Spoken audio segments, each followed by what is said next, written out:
Hi, it's me Nithya. எல்லோரும் எப்படி இருக்கீங்கன்னு மறக்காமல் கமெண்ட் செக்ஷனில் சொல்லுங்கள். வாங்க நம்ம வந்துட்டு இன்றைக்கான கதைக்குள்ளே போகலாம். இன்றைக்கான கதை என்ன பார்த்தீங்கன்னா, நேகான்னு ஒரு பொண்ணு ஒரு டார்க்கான ரூமில் இருக்காங்க. அங்கே சுத்தமாக லைட் இல்லை, எதுவுமே இல்லை. வெறும் மூணு கேண்டில்ஸ் மட்டும்தான் இருக்குது. அந்த 3 கேண்டில்ஸையும் பற்ற வைக்கிறாங்க. பற்ற வச்சுட்டு லைட்டை வந்துட்டு இது பண்ணி விட்டுட்டு போகிறாங்க. அப்போ வந்து பார்த்தீங்கன்னா, இந்த 3 கேண்டில்ஸும் வந்துட்டு பேசிக்கிறாங்க. என்ன நம்ம 3 பேர்த்தையும் ஒரே டைமில் ஆன் பண்ணி விட்டுட்டு போயிட்டா, அதை எரிய வச்சுட்டு போயிட்டா. இப்போது எனக்கு வந்துட்டு ரொம்ப டயர்டாக இருக்குது சொல்லிட்டு ஆஃப் ஆகிடலான்னு சொல்லி நினைக்கிறாங்க. அதில் வந்துட்டு பார்த்திங்கன்னா ஒரு கேண்டிலோட பேர் வந்து பார்த்திங்கன்னா நம்பிக்கை, இன்னொரு கேண்டில் வந்து பேர் பார்த்திங்கன்னா ஃப்ரெண்ட்ஸ், இன்னொரு என்ன பார்த்திங்கன்னா ஆசை சொல்லிட்டு 3 கேண்டில்ஸ் இருக்குது. இந்த 3 கேண்டில்ஸ்லேயும் ஃபஸ்ட்டு வந்து பார்த்திங்கன்னா ஆசைன்ற ஒரு கேண்டில் வந்துட்டு அணைஞ்சு போயிடுது. அடுத்து பார்த்திங்கன்னா ஃப்ரெண்டுன்னு சொல்கிற ஒரு கேண்டிலும் வந்துட்டு விட்டுட்டு போயிடுறாங்க. இப்போ கடைசியாக வந்து பார்த்திங்கன்னா நம்பிக்கைன்ற ஒரு கேண்டில் மட்டும்தான் எரிஞ்சிட்ருக்கு. ஏன்னா அந்த ரூம் ஃபுல்லாக நான் மட்டும்தான் லைட்டை கொடுக்க போகிறேன். என்னோடய இந்த லைட்டில் தான் இந்த நேகான்ற பொண்ணு வந்துட்டு இருக்க போகிறாங்க. நான் என்ன ஆனாலும் சரி, என்ன ஒரு கஷ்டமான சுச்சுவேஷன் வந்தாலும் சரி, என்னால் எவ்வளோ வந்துட்டு இந்த பொண்ணுக்கு லைட்டை கொடுக்க முடியுமோ, அவளுக்கு ஒரு பிரகாசமான ஒரு ரூமை கொடுக்க முடியுமோ, ஒரு சந்தோஷத்தை கொடுக்க முடியுமோ, அந்த அளவுக்கு நான் கண்டிப்பாக கொடுப்பேன்னு சொல்லிட்டு அந்த ரூமுக்குள்ளே அவ்வளோ அழகாக பிரகாசமாக எரிஞ்சிட்டு இருந்தது.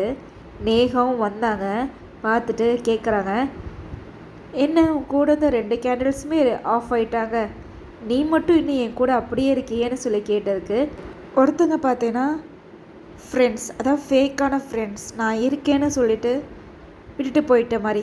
இன்னொருத்தங்க வந்து பார்த்தேன்னா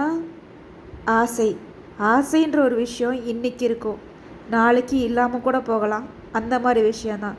ஆனால் நம்பிக்கைன்ற ஒரு விஷயம் என்ன ஆனாலும் சரி விட்டுட்டே போகாது, என்ன மாதிரி அப்படின்னு சொல்லிட்டு அந்த நம்பிக்கைன்ற ஒரு விஷயம் சொன்னிச்சான். அதை கேட்டுட்டு நேகாவுக்கு அவ்வளோ சந்தோஷமாக இருந்துச்சான்.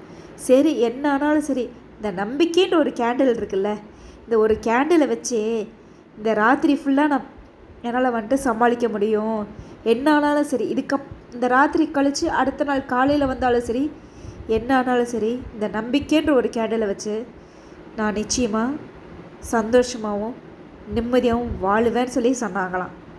இதே மாதிரி தான் நம்ம லைஃப்பில் யார் வேணாலும் உன்னால் முடியாதுன்னு சொல்லிட்டு விட்டுட்டு போகலாம், உங்களை வந்துட்டு டிமோட்டிவேட் பண்ணலாம். என்ன ஆனாலும் சரி, உங்கள் மேலே நீங்கள் நம்பிக்கை வைக்கிறத நீங்கள் என்றைக்குமே இழக்கவே கூடாது. இந்த நம்பிக்கைன்ற ஒரு விஷயம் இருந்தால் போதும். எவ்வளோ பெரிய இருட்டாக இருந்தாலும் சரி, எவ்வளோ பெரிய ஃபெயிலியராக இருந்தாலும் சரி, எவ்வளோ பெரிய ஒரு மலையே தாண்டக்கூடிய ஒரு விஷயமா இருந்தாலும் சரி, நீங்கள் நிச்சயமாக அதை நீங்கள் ஜெயிச்சு காட்டுவீங்க, வின் பண்ணுவீங்க, சக்சீட் ஆவீங்க. இந்த கேண்டில் மாதிரி நீங்கள் என்றைக்குமே ரொம்ப ஸ்ட்ராங்காக இருக்கணும், நம்பிக்கையாக இருக்கணும். எவ்வளோ பெரிய தடங்கள் வந்தாலும் சரி, உங்களால் முடியுன்ற விஷயத்தை மட்டும் என்றைக்குமே விட்டுறாதீங்க. இந்த கதை உங்களுக்கு பிடிச்சிருந்தா மறக்காமல் லைக் பண்ணுங்கள் அண்ட் ஷேர் பண்ணுங்கள் அண்ட் சப்ஸ்கிரைப் பண்ணுங்கள். அது முக்கியமாக மேலே நம்பிக்கை வைக்கிறத ஸ்டாப் பண்ணிடாதன்னு யாருக்கு நீங்கள் சொல்ல நினைக்கிறீங்களோ உங்களுக்கு மறக்காமல் ஷேர் பண்ணுங்கள். இதே மாதிரி உங்களுக்கு நிறைய கதைகள் தெரியும் அப்படின்னாலும் கமெண்ட் செக்ஷனில் சொல்லுங்கள். நெக்ஸ்ட் டைம் உங்களோட அந்த ஸ்டோரியை நான் கண்டிப்பாக நெக்ஸ்ட் வீடியோவில் நான் கண்டிப்பாக போடுவேன்.